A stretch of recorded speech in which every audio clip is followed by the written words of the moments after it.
Confucius, September 28, 551 BC, April 11, 479 BC, was a thinker, statesman, and educator of ancient China's spring and autumn period, and the founder of the Confucian school.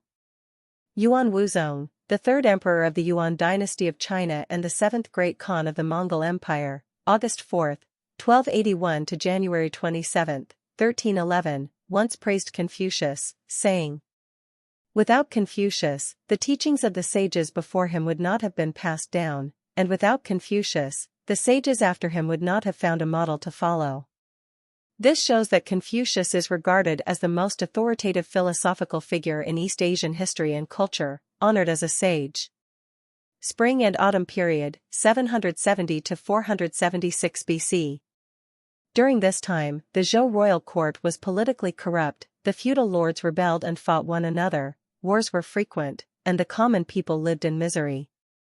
The populace longed for a peaceful society where everyone treated one another with kindness and mutual support, and every family could live in safety and prosperity. At this time, Confucius also envisioned a great unity under heaven, an ideal form of society. He said, "In an ideal society, the world belongs to everyone, not to any single person or family. People choose those who are truly virtuous and capable to govern the state, and relationships among people are based on trust and harmony. Therefore, people do not care only for their own parents, but also show concern for the parents of others. They do not raise only their own children, but also help care for the children of others. Thus, the elderly can enjoy a secure and peaceful old age, adults have proper work and a place to apply their abilities, and children can grow up safely and smoothly. As for widowers, widows, orphans, those who live alone without support, and people with disabilities, all are properly cared for. Every man has his role to fulfill, and every woman has her place of belonging. Wealth is not wasted, so people no longer feel the need to hoard it for themselves. Strength and ability are not feared to be depleted, so no one works only for their own benefit. In such a society, there is no deceit or conspiracy, no thieves or unrest, and families do not even need to close their doors at night. This is what is known as the Great Unity Society. In the history of human evolution, such an ideal society once existed in the early stages of clan communes and tribal alliances. But as material civilization advanced and private ownership emerged, the so-called Great Unity Society became impossible to sustain. Therefore, Confucius proposed an alternative. He said that now the Great Way, the ideal moral order, is no longer practiced by the people, and the world has become a situation in which each family cares only for its own affairs, every person loves only their own relatives, raises only their own children, wealth and labor belong to individuals, and political power is passed down within families as if it were a legitimate rule. States protect themselves with city walls and moats, and society relies on ritual propriety and righteousness as its guiding norms. Only in this way can the relationship between ruler and minister be made proper, and the bonds between father and son be close, between brothers harmonious, and between husband and wife balanced. The state establishes institutions and divides land. Capable, brave, and intelligent people are assigned responsibilities, and a person's social status is determined by their achievements. Thus came various forms of strategizing, and from this, wars arose.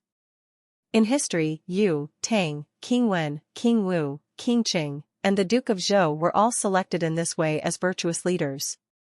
All six conducted themselves with utmost adherence to ritual and moral principles.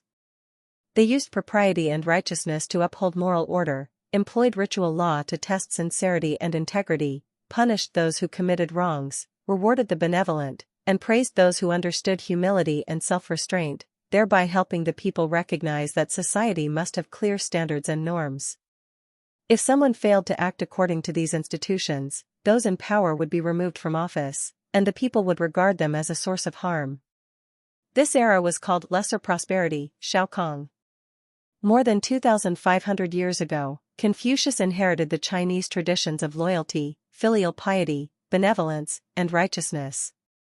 He founded Confucian thought, established schools, widely recruited students, and taught without discrimination. He traveled among the various states with his disciples to spread traditional Chinese culture and advocated to their rulers the idea of a Shaokong world governed by benevolent rule. Although in the age of feudal autocracy, despotic rulers could never accept Confucius' ideal of benevolent governance and a Shaokong world, the Confucian moral principles of loyalty, filial piety, benevolence, and righteousness had long since become the mainstream of traditional Chinese culture. They became the faith of the broad grassroots population, elevating the people's cultural awareness and forming the core of national identity. Even when the imperial court was corrupt, society was in turmoil, or foreign enemies invaded and the nation collapsed, the people could still persevere with unyielding resilience, surviving even in desperate situations. Whenever a dynasty was fortunate enough to have a wise and capable ruler, the nation would prosper, and the people would enjoy a period of wealth and happiness. This is much like the Tang poet Bai Juyi's praise for the tenacious vitality of wild grass. Wildfires cannot burn it all, when the spring breeze blows, it grows again. The so-called Great Unity world described by Confucius, though beautiful, existed only in the distant early stages of human history, in the primitive clan communes and early tribal alliances. Yet it is like the fictional Shangri-La in novels or the utopias imagined by ancient Western philosophers. It can never exist in today's real world. Since the European Industrial Revolution in the 18th century, human society has made leaps in material civilization, but in parallel, spiritual civilization has often declined.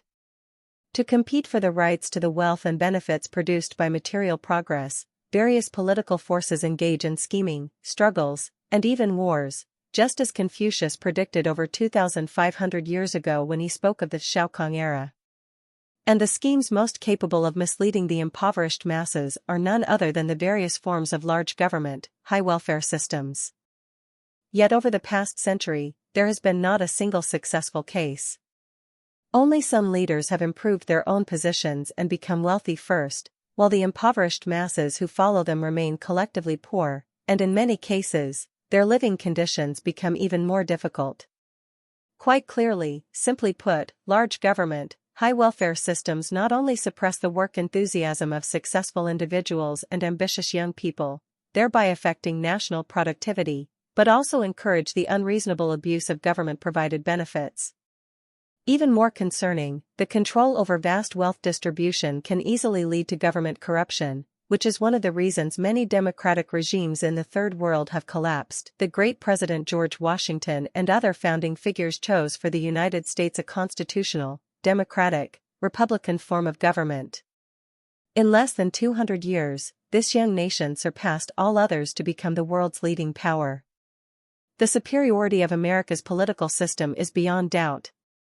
By contrast, in other countries with long and ancient histories, the United States, an immigrant nation less than 250 years old, still has a portion of its population lacking cultural identity. Some new immigrants even lack a sense of national belonging and attachment to their place of residence. If the number of such immigrants grows significantly, it could make it difficult for society to cohere into a harmonious and unified community. When in Rome, do as the Romans do is an idiom that originates from traditional Chinese culture. It means that anyone who goes to a new place should follow the local customs and traditions in order to better integrate into the environment and start a new life. The United States is a place admired by people worldwide, and living there is a privilege that anyone should appreciate and cherish.